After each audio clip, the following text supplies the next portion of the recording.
Pai, envolve, ó Pai, abraça cada um, ó Pai, nesse instante, em nome de Jesus Cristo, ó Pai, e nos aproxima ainda mais da Tua palavra e do Teu querer, em nome de Jesus. Amém.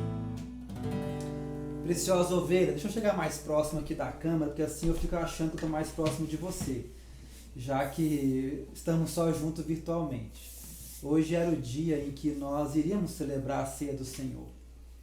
É a data onde na Nova Igreja Batista também nós comemoramos a ceia. Um memorial nosso, onde nós lembramos da morte do Senhor até que Ele venha. E por motivo de força maior, não temos condições de fazer isso. Eu te peço que você ore.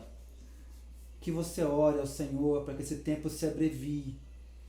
Que você ore ao Senhor para que o Senhor venha sanar esse problema que vem chegado ao mundo, ao planeta e também à nossa nação. Que o Senhor dê direção aos nossos governantes, que eles consigam se entender, que eles consigam arrumar uma estratégia e que o Senhor traga cura sobre cada um de nós. Que o Senhor proteja aqueles que são o grau de risco maior e que o Senhor cure aqueles que já estão enfermos, aqueles que estão debilitados, em nome de Jesus Cristo. Amém? Mas se proteja, se guarde em nome de Jesus, tá bom? E também nós vamos tomar a seguinte estratégia. Hoje nós utilizamos 3 plataformas. Nós utilizamos nossa página no Instagram, no Facebook e o nosso canal no YouTube. Nós somos novos nisso, temos apanhado bastante, você não sabe quanto, para que consigamos levar essa transmissão até você. E nós vamos nos concentrar em uma somente, tá? A partir de domingo, você não vai conseguir nos assistir através do Instagram e nem do Facebook. Nós vamos nos concentrar somente no YouTube. Então eu peço a gentileza que você acesse o nosso canal no YouTube lá, chama Nova Igreja Batista ou NIB Mateus Leme. Você se inscreva lá, nos ajude também para que possamos melhorar nossa qualidade cada vez mais de transmissão para você. E, por gentileza, ative as notificações, porque aí você fica sabendo de quando nós formos gravar os vídeos aí, para transmitir para você, e quando for o momento do culto, ele vai te avisar, tá bom? Que Deus te abençoe em nome de Jesus Cristo, tá bom? Pega a sua Bíblia aí, por gentileza, abra comigo aí no livro do Gênesis. Livro do Gênesis. Hoje nós vamos ler um texto no capítulo 50, mas a história que eu quero compartilhar com você hoje, ela se inicia no capítulo 37 do livro do Gênesis. Quero falar com você um pouco mais sobre o José, aquele José, né, que foi filho de Jacó. Você lembra quem que é ele? Que Jacó foi filho de Isaac, Isaac filho de Abraão? Pois é desse moço que nós vamos falar hoje. Vamos falar da fé desse moço, de José, da perspectiva dele para com Deus e também do paradoxo que temos vivido hoje entre fé mediante essa situação do coronavírus mediante a nós. Amém? Como é que funciona? Esse moço, o José, era filho, né, de Jacó com Raquel. Jacó primeiro ele se casou com Lia, teve com ela ali 10 filhos e também teve com Zilpa, que era a serva de Lia e também serva de Jacó. Mas Raquel era a paixão da vida de Jacó. Era a mulher a quem ele se entregava todo o seu amor, a quem ele era apaixonado, a quem ele amava realmente. E José então é o primogênito desse casamento de Jacó com Raquel. E ele então tinha sua preferência mediante ao seu pai. Isso foi gerando entre seus irmãos um ciúme muito grande. Os irmãos eram enciumados pelo relacionamento que José tinha com seu pai e também que Jacó tinha de preferência para com José e não com os demais. E o Senhor sempre dava sonhos a esse moço José, sonhos que ele iria governar, que ele iria prosperar, que ele seria abençoado e que os seus irmãos haveriam de se submeter e servir a ele. Isso foi gerando muitos ciúmes, muita inveja, foi criando uma animosidade ali sobre aquela família, né, sobre os irmãos de José e José. Só que num dia, no café da manhã, ele conversando com a família ali, ele diz, hoje eu sonhei também com papai e mamãe. E aí os irmãos já começaram a ficar irados com aquilo, já criou um desgosto ali no café da manhã, porque você chega, Jacó, chega, José, disseram eles. Você está cansado de falar que nós haveremos de servir você, que nós nos prostraremos a você, que você governará sobre nós. Agora você diz também que o papai e mamãe haverão de servir você e governar e submeter a você. Pois é, foi o que Deus me falou. E a partir daquele instante, daquele momento ali, os irmãos de José começaram então a planejar a morte dele. Os irmãos começaram a arquitetar a morte do José, queriam eliminar ele da família. E então, um determinado dia, quando eles estavam no campo pastoreando, ele foi ali, José, levar notícias dos irmãos ao pai. Diz que os irmãos o pegaram ali, o jogaram dentro de um poço seco e queriam ali a morte dele. Até que o irmão mais velho, o Rubem, falou assim: não façamos isso, ele é sangue do nosso sangue. E parece que de imediato passou ali uma caravana de homens ali caminhando em direção ao Egito, de homens compradores de escravos, mercadores de escravos. Então eles venderam José para aqueles homens, para aquela caravana, e aí enganaram o pai, sujaram a túnica de José com o sangue de algum animal e disseram que encontraram no meio, né, do deserto, que ele havia sido devorado por uma besta fera. E José assim foi vendido então para o Egito. E ele foi parar onde? Ele foi parar na casa de um militar, de um oficial egípcio ali chamado Potifar. E diz que o Senhor era com José, que a boa mão do Senhor sempre era com José. E fala que desse dia em diante, Potifar começou a ser abençoado porque ele abrigava José em casa, porque José estava ali. E esse Potifar, esse moço, ficou tão impressionado com a habilidade, com a destreza de José, com que o Deus de José, que era sempre com ele, o abençoava, e fala que ele se tornou o homem da confiança de Potifar. Ele ficou tão confiante com José que ele saía de casa, deixava a sua esposa, os filhos, deixava os seus bens, tudo aos cuidados de José. Ele confiou tanto que um dia até sua esposa confundiu a situação e se engraçou, né, para cima de José.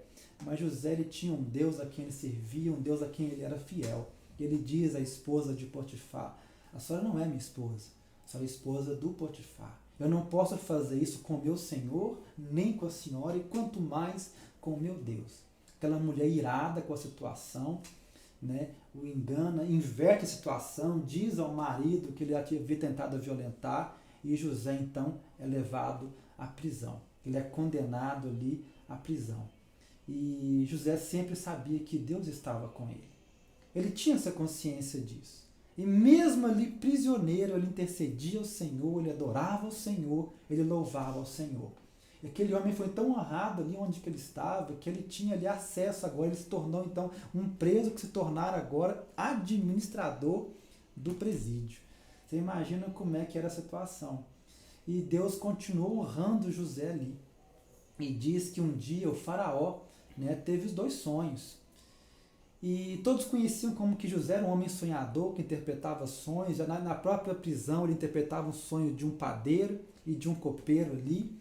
E agora ele é levado diante de Faraó e interpreta os sonhos. E quando ele interpreta, o Faraó viu a presença de Deus na vida dele. E agora ele chama José a administrar todo o Egito. E torna José o segundo homem mais importante de todo o Egito. Naquela época, o segundo homem mais importante de toda a humanidade. Então José agora também, não simplesmente ganha um anel, não simplesmente roupas egípcias, não simplesmente, mas ele ganha um nome egípcio. O nome dele agora se torna Zafenat-Paneia. E agora também ele se casa com uma filha de Faraó, ele começa a ter filhos e filhas ali, com a filha de Faraó e também com uma outra mulher que era filha de um mago, de um feiticeiro da época. Então José agora era um legítimo egípcio. E passa um momento onde começa a haver fome por sobre a terra. E José, que era o governador, ele que administrava tudo. E os seus irmãos então vêm de encontro ali a ele, sem saber quem ele era, para comprar alimento e pedir sustento. Eles não reconheceram porque José agora Ele se vestia como egípcio, ele se maquiava como egípcio, ele se falava como egípcio, ele tinha um nome egípcio, tinha uma família egípcia. Os seus irmãos não conseguiram reconhecer, mas ele reconhece cada um deles. E em dado momento ele se revela aos irmãos, e os irmãos, diante do poder que José tinha agora, eles se atemorizam. Eles dizem, agora ele vai se vingar de nós, agora ele vai nos matar. Ele fala assim, não tenham medo. Não tenham medo, foi provisão dos céus, foi provisão do Senhor que eu estivesse, para que eu pudesse livrar a humanidade da fome, a humanidade da morte. Sabe, aí começamos a perceber que José, ele percebia que tudo aquilo havia obra humana, obra dos irmãos dele, obra da família dele, em trazer para ele o infortúnio, o desejo de acabar com José. Mas Deus transformara tudo aquilo ali em provisão divina e tornou isso em bênção. Então chegamos agora no capítulo de número 50. Gênesis, capítulo de número 50, quando chega o momento onde Jacó, o pai de José, vem a óbito, ele vem a falecer. Quando acontece isso, os irmãos agora sim se atemorizam. Quando o papai estava vivo, cremos nós que José não fizesse nada de mal conosco, não quisesse se vingar em respeito ao nosso pai. Mas agora que o nosso pai já não está entre nós mais, creio que José vai querer se vingar.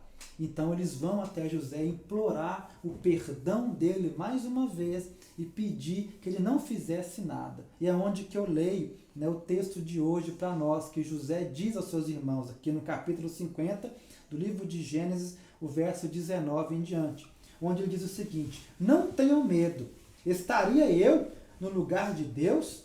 Vocês planejaram mal contra mim, mas Deus o tornou em bem, para que hoje fosse preservada a vida de muitos. Por isso, não tenham medo. Eu sustentarei vocês e seus filhos. E assim os tranquilizou e lhes falou amavelmente, os falou com doçura, os falou com amor. José, ele entende que tudo aquilo teve a obra das mãos dos irmãos dele, mas ele percebeu também que foi provisão divina. Sabe, o que eu quero trazer justamente é esse, o paradoxo. Quando olhamos para a palavra do Senhor, há muito paradoxo nela. Por exemplo, quando Jesus diz para nós, é necessário que você perca a sua vida para você encontrá-la. É dando que você recebe. São paradoxos, com coisas que nós olhamos a mente humana, a nossa lógica natural e terrena, são duas coisas totalmente opostas e distantes. E aqui percebemos que a família fez algo de mal, levando José para longe deles. E Deus, da mesma forma, com o propósito divino de levar José para o Egito, em promover o bem, não somente para ele, não somente tornar ele o segundo homem mais poderoso de toda a terra, mas como preservar e cuidar da vida humana. O que estamos diante disso? De uma responsabilidade humana, ou de uma irresponsabilidade humana, e da soberania e o amor divino. Sabe, na Bíblia encontramos isso, Deus trazendo esse paradoxo que muitas vezes achamos que são coisas opostas, na realidade são coisas que se encontram em favor de um bem maior. Por exemplo, nós temos na Bíblia também, quando o apóstolo Pedro, pregando a igreja de Atos, ele chama os judeus ali e dizem, foi por causa de vocês que o nosso Senhor Jesus Cristo está hoje crucificado. Foi por causa do pecado de vocês, da arrogância de vocês, do orgulho de vocês, da rejeição de vocês, que ele está morto. Foi com o não de vocês para ele e para o sim de vocês a Barrabás que o nosso Senhor foi crucificado e morto. Mas também foi provisão divina para que houvesse vida e vida em abundância. Sabe, na Bíblia encontramos isso. Há responsabilidade humana sobre os nossos atos? Sim. Mas também há uma provisão dos céus, para que tudo ocorra mediante o propósito eterno, um propósito muito maior. Então, diante da palavra do Senhor, temos que meditar. O que o Senhor quer a nos ensinar com aquilo que está acontecendo? Quando olhamos, a culpa de quem esse corona? É culpa de quem esse vírus? É culpa de quem? Queremos sempre achar um culpado. Há culpa humana? Sim. Há culpa humana. Mas não podemos deixar de entender e de saber que Deus é soberano, que há um propósito de Deus em tudo isso. Entre nós, igreja, temos conversado muito, temos um grupo de pastores onde sempre dialogamos e tentamos entender, tentamos achar a melhor solução para a igreja. Conversando com um pastor aqui da cidade hoje, e nós chegamos ao entendimento que sim, sabe, a igreja hoje que nós olhamos não é a mesma de 15 dias atrás, quando tudo isso começou. A igreja que se encontrará amanhã após o término de tudo isso não será a mesma igreja. O Senhor quer mexer com a sua igreja, o Senhor quer mexer com o seu povo, o Senhor quer mexer com aqueles que não o ouviam, que não o queriam buscar, que não queriam entender. Então tudo tem um propósito eterno. É claro sim que não podemos ser irresponsáveis, como alguns muitas vezes acham, se é propósito de Deus, deixa nas mãos de Deus e sai. Não. Entender que Deus está no controle não é lavar as mãos e falar assim, deixa a vida me levar. Não é isso. Isso seria irresponsabilidade. Então nós temos uma função de sermos responsáveis, de nos cuidar, de nos proteger, de tomarmos decisões acertadas, decisões corretas. Por exemplo, nós temos sempre buscado especialistas, pessoas que são melhores que nós, pessoas que entendem mais do que nós sobre determinados assuntos para tomar decisões. A Bíblia diz que na multidão dos conselhos há sabedoria, há vitória, há o vencimento, há o vigor. Então nós temos que buscar isso. E quantas vezes eu tenho buscado ler pessoas, tenho buscado ouvir pessoas, me aconselhar com pessoas que eu entendo que são mais inteligentes do que eu, que são mais habilitadas, mais sábias, mais capazes do que eu em cada área para tomar uma decisão mais assertiva. Mas eu glorifico a Deus, que mesmo assim, quando eu tomo as minhas decisões que são errôneas, o Senhor ele não leva em conta simplesmente a minha decisão, mas Ele leva em conta também a minha intenção. Porque Deus olha para mim, eu imagino Deus fala assim, segundinho, você leu, você estudou, você aconselhou, você ouviu pessoas, mas mesmo assim, você não tem noção de tudo o que está acontecendo. Você não conseguiu absorver a ideia. Você não conseguiu entender como eu quero agir, como eu quero fazer. A decisão que você tomou, filho, foi errada. Não foi a melhor. Talvez não foi a pior, mas também não foi aquilo que eu queria fazer. E Deus então abençoa e me ensina e me conduz pelo caminho eterno, pelo caminho de vida e de glória. Sabe, eu creio nisso, que o Senhor ele tem colocado em nós, sabe, uma responsabilidade humana sobre todas as coisas. Então tudo é 100% responsabilidade nossa, sim, o que está acontecendo. Mas eu creio que tudo também é 100% provisão divina, porque Deus ele é especialista em transformar todo o mal que nós fazemos e cometemos em bênção para conversão da humanidade, provisão para o milagre e para a bênção dele. Sabe, diante disso, eu gostaria de compartilhar 3 coisas com você. A primeira coisa chama-se discernimento. Nós temos que aprender a discernir o que é de Deus e o que é humano. Falando ainda de Jacó, do pai desse moço aí, do José, a Bíblia conta que teve um dado momento que ele teve um encontro com Deus, que ele se ficou parado em acampamento, sozinho pela madrugada, e fala que ali ele brigou com o Senhor, ele lutou com o Senhor, ele lutou com anjos, a ponto de conseguir a vitória. E Deus diz que Deus o abençoou, porque ele diz, você lutou comigo e você prevaleceu. Quero trazer a bênção sobre a sua vida. Aquele acampamento foi dado o nome de Manaim. Manaim significa 2 acampamentos. É um duplo acampamento. Ali havia o acampamento de Jacó, da sua família, dos seus servos, dos seus filhos, do seu gado, das suas posses, e tinha o acampamento também dos anjos. A Bíblia conta que ele viu uma escada, e ali, aquela escada fala que anjos subiam e desciam. Subiam e desciam. Então havia ali 2 acampamentos, havia ali uma guerra natural, uma guerra física e uma guerra espiritual. Então nós temos que ter esse discernimento para entender até onde que cabe a mim fazer algo e nisso eu trabalhar. Porque quarentena, meus irmãos, não é férias. Esse período que nós estamos isolados quer dizer que eu não devo fazer nada, quer dizer que eu não devo trabalhar para o reino, quer dizer que eu não devo abençoar pessoas, não quer dizer que eu devo fazer algo para que o nome do Senhor seja honrado e glorificado. Entendo eu que é uma oportunidade de nós criarmos algo novo. É um tempo que o Senhor nos dá de nos livrar das nossas atividades, do nosso ativismo, da nossa correria do dia a dia, para criarmos algo novo para honrar e glorificar o nome do Senhor.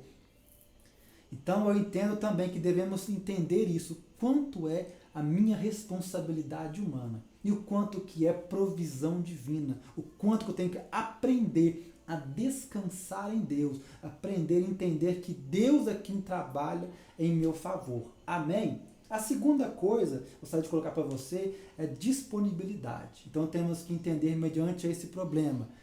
O discernimento de saber o que é físico, o que é natural, o que é humano, o que é responsabilidade humana e o que é provisão e bênção divina, o que é milagre divino. E agora me tornar então disponível.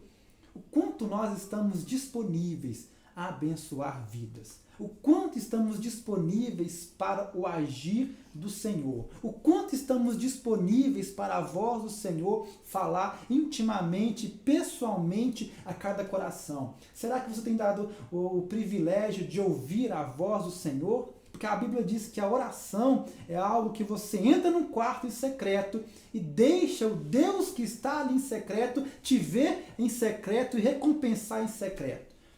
Você tem usado esse momento para poder falar em secreto com o Pai, conhecer as profundezas dos mistérios divinos, conhecer intimamente mais a sua palavra, o que Deus quer fazer na sua casa, na sua vizinhança, no seu ministério, na sua igreja, em meio ao seu povo, talvez na sua empresa.